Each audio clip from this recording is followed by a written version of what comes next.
부천, HY 쓰시는 분, 부천 상동역 43평 아파트입니다. 보유해도 될까요? 라고 질문 주셨는데, 상암동만큼 애매합니다.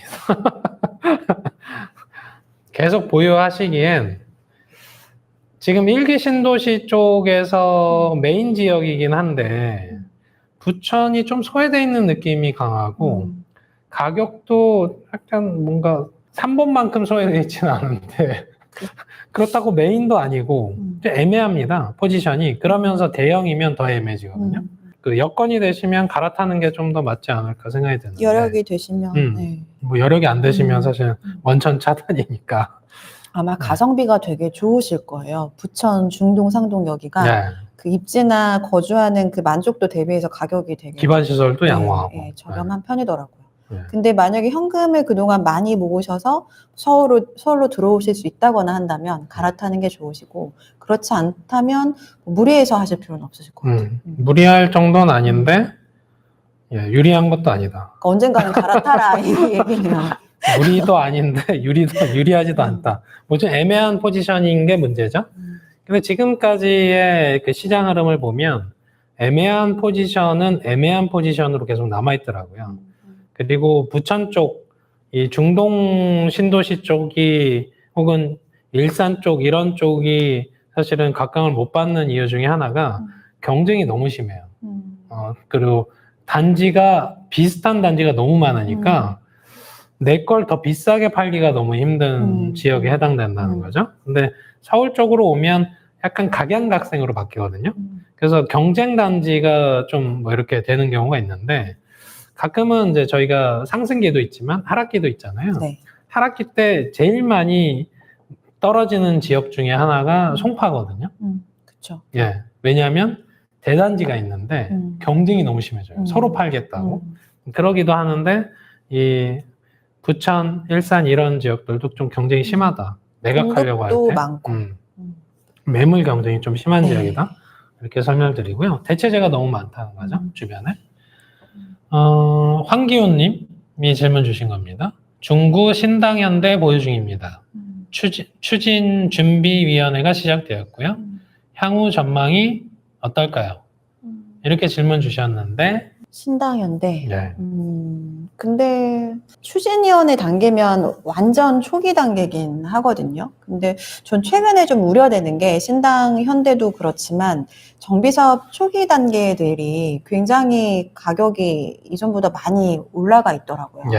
그러니까 아무래도 말씀하신 것처럼 신축이라는 키워드가 굉장히 강력한데, 이미 신축은 너무 비싸지니까 재건축이 가격이 너무 크게 올라간 거예요. 그래서 신당 현대만 해도 입지가 너무 좋고, 그리고 좀 더 빠르게 잘 될 가능성이 있긴 하지만 층수가 그렇게 또 낮진 않은 상태라서 사업성이 생각보다 안 좋을 가능성이 있을 것 같아요. 그렇게 되면 지금 추진이 단계에서 하고 있는 여러 가지 계획들이 사업이 지연될수록 사업성이 점점 안 좋아지면서 사업 속도도 생각보다 느려질 가능성이 있긴 하거든요. 그래서 이미 보유하신 경우라면은 쭉 보유하시면서 적극적으로 정비 사업에 좀 동의하시면서 빠르게 이제 견인을 하면 되는데, 그렇지 않고 이제 그 매입을 하는 단계라면은 가격을 잘 보셔야 될 것 같아요.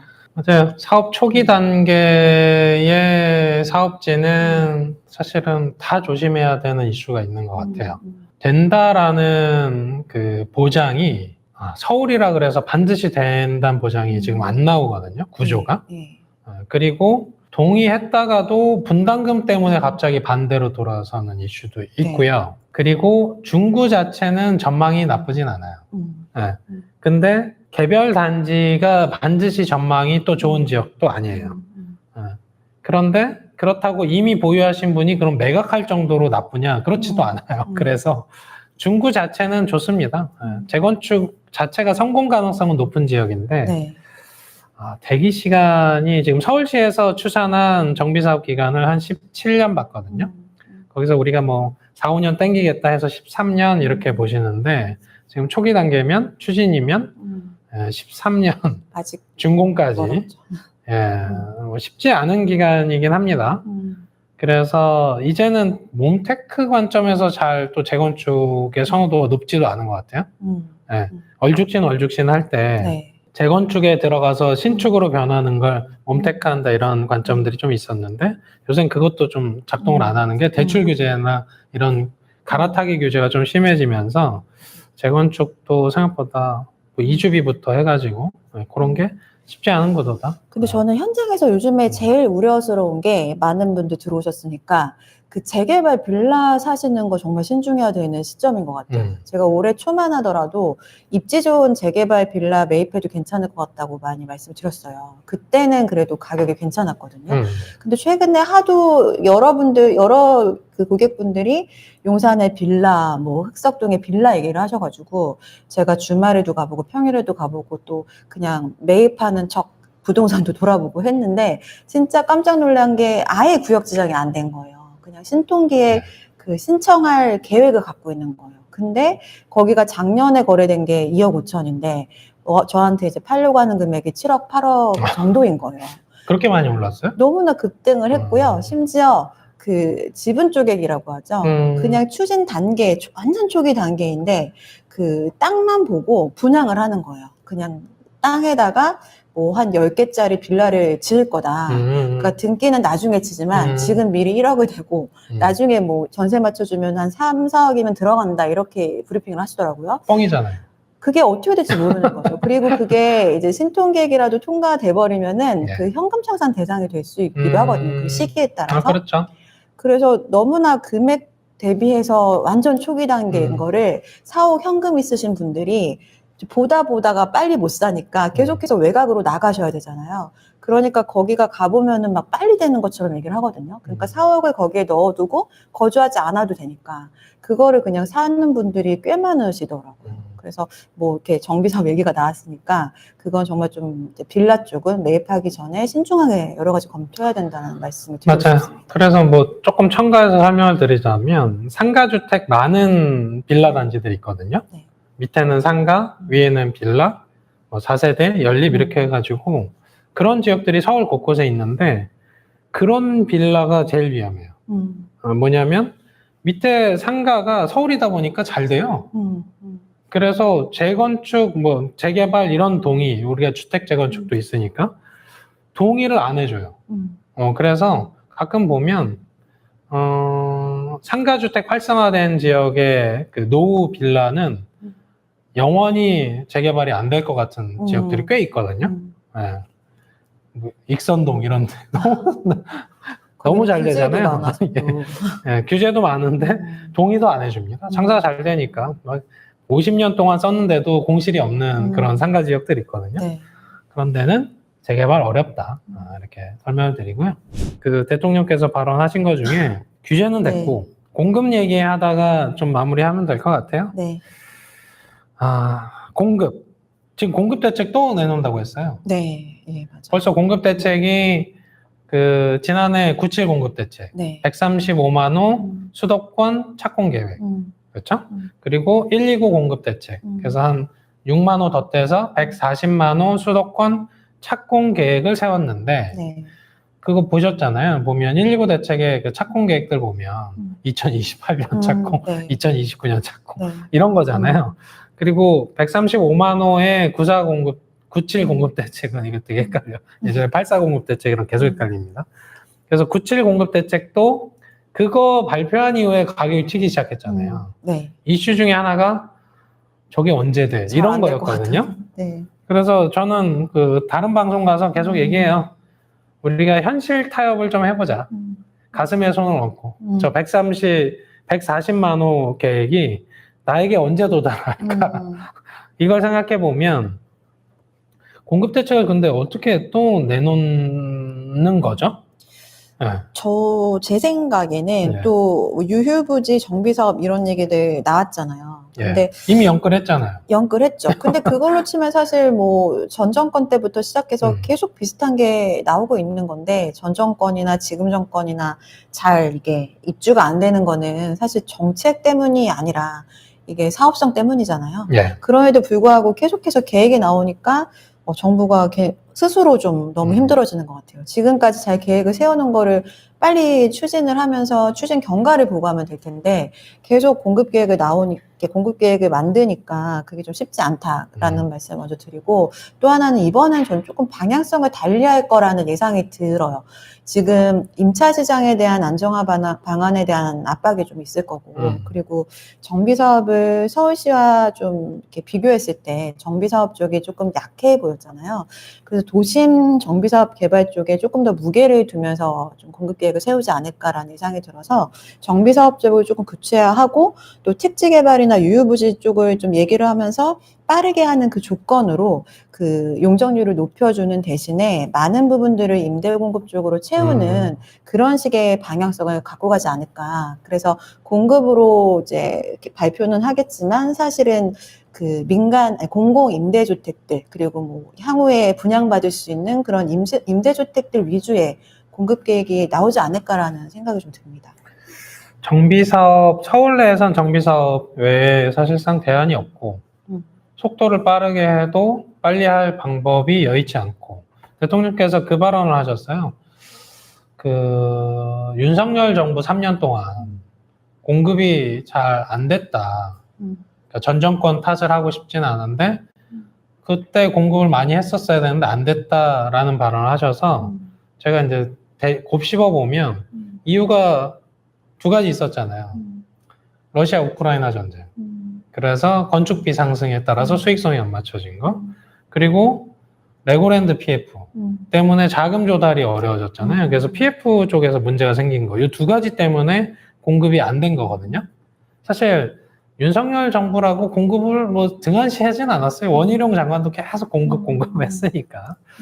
그래서 공급을 하고 싶어도 사실은 못된 부분이 있었고, 수익성이 안 나오니까 결국은 또 건설사들이 좀 이탈한 부분들도 있고, 그런 과정이 있는데, 그거 어떻게 보세요? 정비사업은 그렇다 치고, 유휴부지도 이미 뭐 그렇고, 택지 관점에서 보면, 네. 신규 택지 발굴이 있어야 되겠죠? 근데 저는 사실 택지 쪽은 좀 이렇게 부정적으로 발언하는 편이기는 해요. 이제 지금은 축소 시대고, 그리고 말씀하신 것처럼 공급을 빠르게 하는 것도 그렇지만 가성비 좋게 효율성을 높이려면 사실 정비사업 쪽이잖아요. 우리가 인구가 지금 수도권에 흩어져 있지만 매입하려고 하는 지역은 한정되어 있는 것처럼 택지 개발은 그 주택 용지 자체를 더 확산하는 거거든요. 그렇다고 해서 거기 분양할 때는 사람들이 좀 매입을 하겠지만 또 구축이 되거나 한다면은 뭐 노후 도시가 되고, 또 노후 도시들, 지금 노후 도시 중에서 계속해서 그게 정비 사업이 안 되는 지역들은 슬럼화가 되는, 이게 반복적이기 때문에 우리나라도 이제 인구가 줄어들고 이제 선진국으로 갔고, 그리고 주택 공급 수 자체가 부족하진 않은 상황이면은 계속해서 뭔가 택지 개발을 해서 신축을 하거나 이런 방식이 아니라 기존 주택들을 계속 이제 고쳐 쓰는 리모델링 쪽으로 좀 방향 전환을 서서히 해야 되는 것 같아요. 그래서 정비 사업 쪽을 통해서 주택 공급을 하는 거는 너무나 찬성하지만, 뭐 그린벨트를 푼다거나 택지 개발을 또다시 만들어서 뭐 보상해서 이렇게 하는 방식은 저는 이제는 조금 지양해야 된다고 생각하고, 3기 신도시 자체도 지금 늦어지잖아요. 좀 그렇게 좀 예정되어 있는 것들이 제일 좋은 입지니까 지금으로서는 거기에 더 힘을 쏟는 게 맞지 않나라는 생각이 들어요. 예. 참고로 그 수석님이 그 인구와 관련된 책을 출간하셨었잖아요. 작년에. 네. 네. 그래서 그 구체적인 답을 더 듣고 싶으시면 그 책을 사서 보시면 된다. 인구 충격 부동산이 되잖아. 맞아요. 네. 근데 제가 알기로 매년 책 내신다고 했는데 요새 네. 박사 때문에 쉽지 않으시죠? 요즘에 너무 정신이 없어서. 네. 그래서 한참 또 그 부동산은요, 뭐 여담입니다만 공부하면 할수록 모르는 게 너무 많아진다. 맞아요. 네. 그래서 벼가 익으면 고개를 숙인다는 얘기가 저도 이제 박사과정을 했지만 그게 진짜 공부하면 할수록 이런 건가요? 40대가 넘어가면 이제 들어온 지식이 원래 알던 지식을 내쫓는 뭐 그런 게 좀 있습니다. 들어왔다 나갔다. 그래서 계속 채워넣어야 됩니다. 최근 트렌드도 너무 바뀌고. 맞아요. 법도 계속 바뀌고. 그래서 마지막으로 질문 하나만 더 할게요. 네. 대부분 이제 회의적으로 보시는데 저는 좀 긍정적으로 보는 이슈거든요. 김포 메가시티. 어떻게 보세요? 쏙 들어가 있잖아요, 지금. 네. 근데 원래 오세훈 서울시장도 그거 동의했었어요. 그래서 구리시장도 만나고 김포시장도 만나고 또 누굴 만났다? 하남시장이었나요? 성남시장이었나요? 이건 정확하진 않은데 서울 경계점에 있는 그 시장분들 만나서 뭐 그런 부분들 긍정적으로 협의해보자. 만약에 서울에 택지가 없으니까. 그리고 과거에 이재명 대통령께서 그 김포 공항 부지 좀 활용하자 이런 얘기들도 있었거든요. 그런 거 생각하면 저런 메가시티 이슈는 지속적으로 서울 내에서 발생할 것 같은데 예. 정말 그 오세훈 서울시장 임기에 서울이 확장되는 그런 구간들이 볼 수 있을까요? 그게 사실 저도 메가시티 자체는 찬성하는 편이긴 하거든요. 그 서울 말씀하신 것처럼 행정구역별로 지금 서울이 사실 그렇게 큰 의미가 예전보단 없잖아요. 지금 행정구별로 뭐 주택에 이런 차별이 있는, 그 차이가 있는 게 아니라 뭐 동이나 단지나 뭐 여러 가지 요건들이 더 중요한 시대에 이미 도래했고 또 서울 안의 외곽보다는 한강 이남에 붙어 있는 그런 경기도 지역을 더 선호하기도 하고 그러니까 그 결론적으로는 직장과 서울과의 접근성에 따라서 주택을 선호하는 그런 경향이 점점 강해지고 있는 상황이라서 차라리 행정구역 자체를 넓혀주면은 서울만 이렇게 쏠리는 것들을 조금은 분산할 수 있지 않나라는 생각은 있는데 현실적으로는 좀 어렵지 않나 생각이 듭니다. 뭐 정확하게 그 절차나 이런 거는 모르지만 뭐 정부 입장에서는 거기에 대한 이제 선거표 같은 것도 있을 거고요. 더군다나 인제 지방선거에서 김포시장이 그러니까 김포시 지금 누가 됐는지 모르겠어.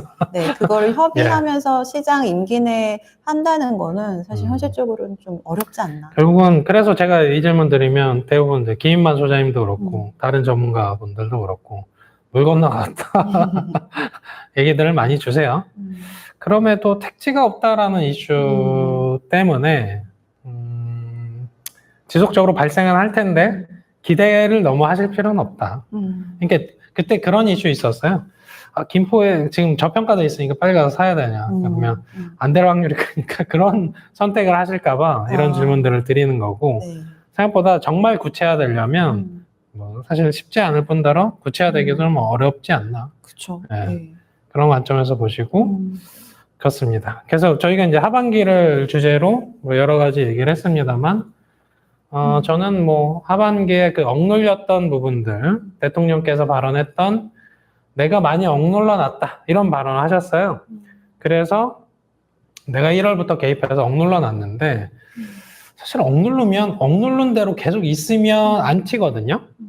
근데 저는 억눌린 부분만큼 하다못해 우리가 지금 양도세, 중과세 부활하고 매물 잠기듯이 좀 쉽지 않은 구도로 가고 있다. 거기에 뭐 금융권에 계시니까 코스피 시장 쪽에서 또 자금이 이탈하는 이슈가 있거든요. 근데 그걸 논외로 하더라도 구도가 쉽지 않다는 거죠. 그런 관점에서 하반기에 대한 뭔가 의사결정들을 고민하시는데 예, 떨어질 걸로는 전혀 보이지 않는다. 그래서 하향 안정화에 대한 거를 관점을 추구하고 계시다면 네. 사실은 뭐 청약하실 분들 빼고는 예, 자금이 되시는데 선택을 안 하고 계신 분들은 예, 좋은 거 희소제 위주로 저는 일단 예. 집값에 당연히 신경을 쓸 수밖에 없지만 너무 집값만 보고 결정을 하다가는 계속 미뤄질 수 있을 것 같아요. 정부도 사실 모든 정부의 가장 큰 정책 목표는 주거 안정인데 가격 안정을 위해서 정책을 하다 보면은 주거 안정을 가장 해야 되는 취약계층은 정말 주거가 불안해지거든요. 그래서 개인도 마찬가지인 것 같아요. 너무 지금 사는 금액이 뭐 꼭지를 잡는 거 아니야. 이거에만 매몰되어 있기보다는 서울은 공급이 너무 없어서 그 장기적으로는 계속해서 우상향할 수 있을 가능성이 높아요. 그렇지만 그것만 보고 너무 무리해서 너무나 많은 원리금 상환 금액을 이제 빌려서 하다 보면은 단기적으로 조정할 수 있거든요. 그럼 원리금 내다가 현타 와요, 중간에. 그래서 맞아요. 이 대출을 너무 DSR 40%도 아니고 자체적으로 좀 더 옥죄 가지고 대출을 최소화하면서 매입을 할 수 있는 수준 안에서는 좀 빠르게 매입하는 게 임차 시장이 더 불안하기 때문에 이제 그렇게 좀 할 수 있는 여력이 되시는 분들은 빨리 하는 게 맞다라고. 제가 이제 마지막으로 가르마를 타드릴게요. 대통령 발언에 답이 있습니다. 20분 그 영상을 유튜브에 많으니까 한번 찾아보시면 그 발언 중에 하나 정답을 준 게 있어요. 뭐 인플레이션만큼 오르는 정도야 어쩔 수 없겠지만 이런 발언을 하세요. 그러니까 무슨 얘기냐? 여러분들이 어떤 주택을 선택할 때 인플레이션 해지 기능이 원래 주택 부동산이 있잖아요. 그러면 우리가 지금 물가 상승폭이 2에서 3%니까 내가 저축하는 속도, 내가 연봉이 오르는 속도가 인플레이션을 따라잡을 정도로 많이 하시는 분들 아니면 인플레이션만큼 오르는 것들은 사실은 대통령 발언 보시면 있습니다. 그러니까 그 부분을 내 소득으로 커버 못 하시면 결정하시는 게 맞다라고 보는 게 사실은 부동산 시장, 지금 주거 시장을 볼 때의 관점이고, 더군다나 전월세 시장 쪽에서 주거비가 오르니까 주거비 올라서 내가 기회비용 상실에 대한 것도 같이 고려하시면 그 상실분에 대한 것들을 계산기를 좀 두드려 보시고 주머니 사정을 당연히 고려하시지만 연결은 어차피 안 되잖아요. 안 되죠. 제가 뭐 예를 들어 신한은행 가서 나오는 대출과 KB국민은행 가서 나오는 대출이 어차피 DSR로 주잖아요. 그 지금은 어차피 6억이 상한 선이 그렇죠. 뭐 있으니까. 상한을 네. 떠나서 상한 안에서 움직인다고 해도 더 주는 것도 아니잖아요. 네. 더 주나요? 아, 더 주지는 않죠. 근데 그런 안 경우들은 준답니다, 예, KB는. 있긴 해요. 그 한번 계산을 해보시면은 예. 생각보다 많이 나오는 경우도 있어서. 예, 그렇습니다. 예. 오늘은 이 정도 하고, 뭐 다 사실은 대부분 답변을 드렸고 질문도 다 답을 드렸습니다. 예. 오늘 나와줘서 감사드리고요. 네. 오늘 이슈 하반기에 대한 전망은 이렇게 하고 마치도록 하겠습니다. 예, 시청해 주셔서 감사합니다. 감사합니다.